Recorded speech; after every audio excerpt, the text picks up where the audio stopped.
Episode 2 of Squid Game Season 2 begins with the echoing gunshot from the previous episode as Ji-hun grabs the card from the recruiter's jacket. Just as he does, Junho arrives on the scene and sees what has happened. Woo-suk also shows up, ranting about loyalty, while Ji-hun examines the card.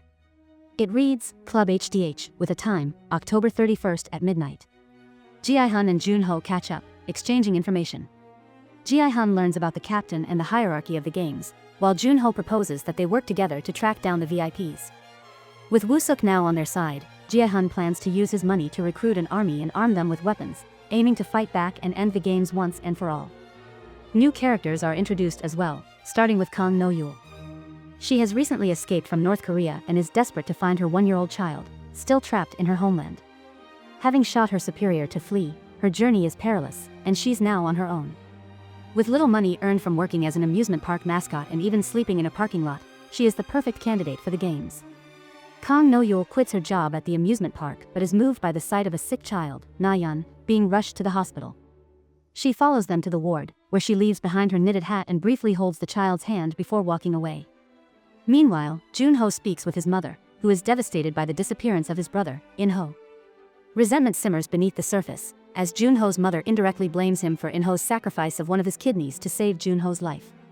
Ji-hun, in the midst of this, gets a replacement tooth fitted, this time with a tracker embedded inside.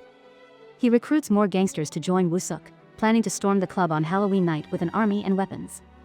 As Ji-hun struggles to connect with his daughter over the phone, he leads the group toward the club. However, Junho, observing from outside, notices some masked men in pink jumpsuits arriving at the club. The crowded club proves to be the perfect setup for an ambush. After one of the masked figures tasers Woo-suk and knocks him out, Ji-hun is forcibly taken to a limo. Inside, the front man communicates with Ji-hun through a gold piggy bank speaker, and Ji-hun demands the games be stopped. But his pleas are ignored, as the front man coldly describes it as trash eliminating trash. Unbeknownst to Ji-hun, the front man is actually sitting in the front seat of the limo. Junho tries to catch up, but is too late. He sends men to tail Ji-hun, but those behind the games are prepared. Snipers on the rooftops fire at the cars, halting their progress.